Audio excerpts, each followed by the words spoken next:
શ્રી ગણેશાય નમઃ. નમસ્કાર દર્શક મિત્રો. કુંભ રાશિ, અક્ષર ગશ. શનિદેવ વક્રી બને છે. કર્મ ફળદાતા, ન્યાયકર્તા, ન્યાયપ્રિય શનિ મહારાજ વક્રી બને છે. ક્યારે? તારીખ 27/7/2026 ને સોમવારે, અષાઢ સુદ 13 ને સવારે 10:27 મીન રાશિમાં શનિદેવ વક્રી બને છે. ક્યાં સુધી રહેશે? તારીખ 11 ડિસેમ્બર 2026 ને શુક્રવારે, માક્ષર સુદ બીજ એ દિવસથી શનિદેવ મીન રાશિમાં જ માર્ગી બનશે. હવે આ સમયગાળો જે છે ને, 138 દિવસનો આ સમય તમારી શનિની અધિપત્યવાળી કુંભ રાશિ માટે કેવું રહેશે એ વિશેની માહિતી આપણે જોઈએ. તો તમારી કુંભ રાશિથી મીન રાશિના શનિદેવ વક્રી બન્યા તે તમારી રાશિથી બીજા ભાવથી રહેશે. હવે બીજો ભાવ જે છે ને, એ આર્થિક રીતે ધનનો છે, કુટુંબ પરિવારનો છે. તમારી વાણી, તમારું ધન, તમારા પારિવારિક સંબંધો, આ બધું સૂચવે છે. તમારી બચત પણ આમાં સૂચવે છે. તો આગળ જોઈએ કેવું રહેશે. તો ધીમે ધીમે તમને નાણાકીય રીતે સારું જોવાય, આર્થિક સ્થિતિ મજબૂત બનાવે. કેમ કે શનિદેવ જે સ્થાને હોય છે ને, જે ભાવમાં હોય ને, એની વૃદ્ધિ કરે છે. સંબંધોમાં, નાણાકીય રીતે આ બધામાં સારું જોવાય. શનિદેવની દ્રષ્ટિથી ખોટું ફળ મળતું હોય છે. તો તમારે અહીંયા તમારા અટકેલા કાર્ય હોય ને, એ અહીંયા તમે પૂરા કરી શકો. તમે અટવાયેલા નાણાં હોય ને, એ પણ તમે અહીંયા પાછા સમયે મેળવી શકો. આ બધી શક્યતા બની શકે. તમારી અગાઉની કરેલી બચત, તમને એમાંથી પણ લાભ મળી શકે. અહીંયા તમને તમારી જવાબદારીઓ વધી છે ને એવું તમને લાગે. બીજું, અહીંયા તમારો જે સહનશીલતાવાળો સ્વભાવ છે, આપણે દરેક વખતે કહીએ છીએ કે કુંભ રાશિનું લક્ષણ એવું છે કે સહનશીલતા છે. તમને મોડું પણ સારું ફળ મળે. કેમ કે જે સહન કરે છે ને, એને સારું ફળ મળે જ છે. કુદરત આપે છે. તમારે કોઈ ગેરસમજ ન થાય ને એનું ધ્યાન રાખવાનું. વાણીથી પણ તમારે ક્યાંક વધારે સખત વાણી ક્યાંય બોલી ન જવાય. વાણીથી પણ થોડું સાચવવાનું. કઠોર વાણી ક્યાંય ના બોલી જવાય ને એની કાળજી રાખવાની. કેમ કે સહનશીલતાની પણ એક હદ હોય છે. સહનશીલતા તમે કરો પણ હદ કરતાં વધારે થાય ને, કસોટી સહનશીલતાની જે છે ને, એની લિમિટમાં હોય છે. અને જો હદ કરતાં વધારે સ્પ્રિંગ દબાય ને, એટલે પછી તૂટે છે, વિસ્ફોટ થાય છે. તો અહીંયા તમારે મોટો વિસ્ફોટ સંબંધોમાં ના થાય ને એનું પણ તમારે ધ્યાન રાખવાનું. કેમ કે અહીંયા તમારે કાળજી રાખવાની રહેશે. તમારે સંબંધો પણ ડેવલપ કરવાના રહેશે અને નાણાકીય સ્થિતિ મજબૂત બનાવવા માટે ધીરે ધીરે આગળ વધવાનું રહેશે. શનિદેવ ઝડપી ફળ નથી આપતા. શને એટલે ધીમે ધીમે, એટલે જ એમનું નામ શનિદેવ છે. તમને જે બી કર્મ કર્યું છે એનું ફળ વિલંબથી મળે. તમારી રાશિના સ્વામી શનિદેવ, તમારી કુંભ રાશિના સ્વામી છે ને શનિદેવ, તમારે કુંભ રાશિમાં પાછી 7.5 છેલ્લો તબક્કો પણ ચાલી રહ્યો છે. છેલ્લો તબક્કો તમે જુઓ તો આ છેલ્લા 5-6 વર્ષ તમારે ઘણું બધું તમે જોઈ લીધું હશે. ઘણા લોકોને તમે ઓળખી પણ લીધા હશે. કેમ કે 5-6 વર્ષથી આ ચાલુ જ છે. માર્ચ 2025થી તમે તમારામાં છેલ્લો તબક્કો ચાલુ થયો.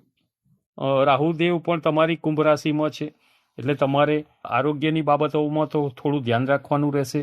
અહીંયા તમારે દરેક વસ્તુઓમાં ખાસ ધ્યાન રાખવાનું રહેશે. મહત્વના કોઈ પેપર્સ હોય, કોઈ દસ્તાવેજ હોય, કોઈ એગ્રીમેન્ટ હોય, આ બધા મહત્વના કાગળોમાં તમારે ખાસ સાવચેતી રાખવાની રહેશે.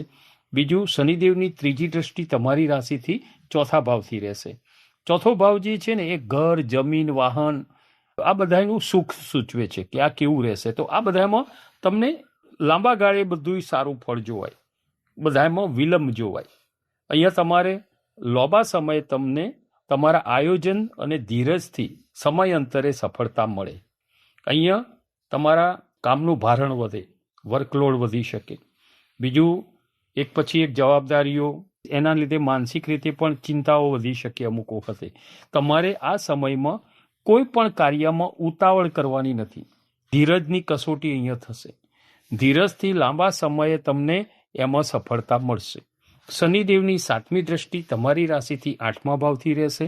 અહીંયા તમારે આર્થિક ક્ષેત્રે ખૂબ આયોજનથી ચાલવાનું રહેશે. કેમ કે આવક તો વધે, પણ એની સામે ખર્ચાઓ પણ વધી શકશે. ખર્ચાઓ, આકસ્મિક ખર્ચા વધે. સંયુક્ત સંપત્તિમાં પણ તમને એમ થાય કે હવે આનું બધું સમાધાન થઈ જશે, પણ એમાં પણ વિલંબ જોવાય. એ એટલું બધું સરળતાથી એનો રસ્તો ના નીકળે. કોઈ પણ વસ્તુના લીધે એ પાછું વિલંબમાં પડી જાય. તમારે અહીંયા તમારે શું છે કે તમારે રાહુ પણ તમારી રાશિમાં છે, કુંભ રાશિમાં. તો આ સમયમાં તમારે કોઈ પણ રીતે ઉતાવળ કરવાની નથી. તો આપણે કીધું છે કે મહેનતનું શુભ ફળ ભગવદ્ ગીતામાં પણ કીધું છે કે તમને મહેનતનું શુભ ફળ મળે, અને શનિદેવ મહેનતનું જ ફળ આપે છે, ધીરે ધીરે આપે છે. અહીંયા શોર્ટકટ અપનાવવાનો રહેતો નથી.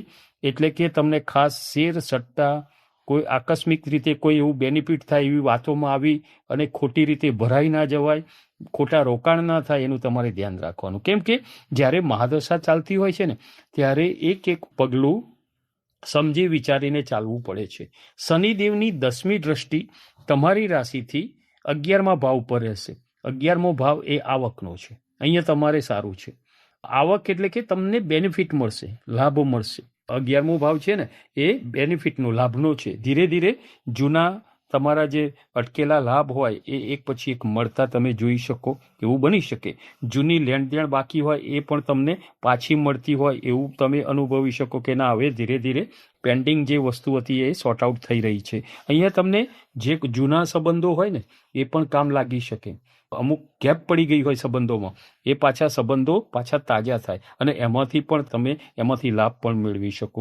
તમારી જન્મકુંડળીમાં શનિદેવ શુભ સ્થિતિમાં હશે, કોઈ પણ પાપગ્રહથી યુક્ત નહીં હોય, તો આ સમય તમારે નોકરી કરતા હોય તો પણ અહીંયા બઢતી અને પ્રમોશન તમને મળી શકે એવા યોગ બની રહે. તમને ફળ મળશે, સારું મળશે, પણ વિલંબથી મળે.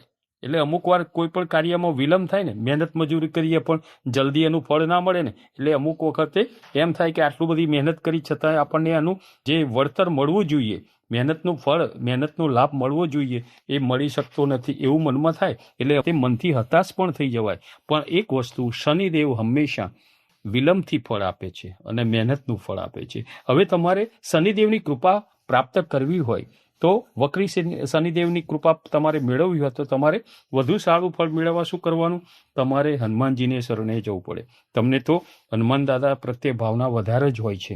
તો દર શનિવારે અને મંગળવારે પણ હનુમાન ચાલીસાના પાઠ કરવા, હનુમાન ચાલીસા કરવા જોઈએ.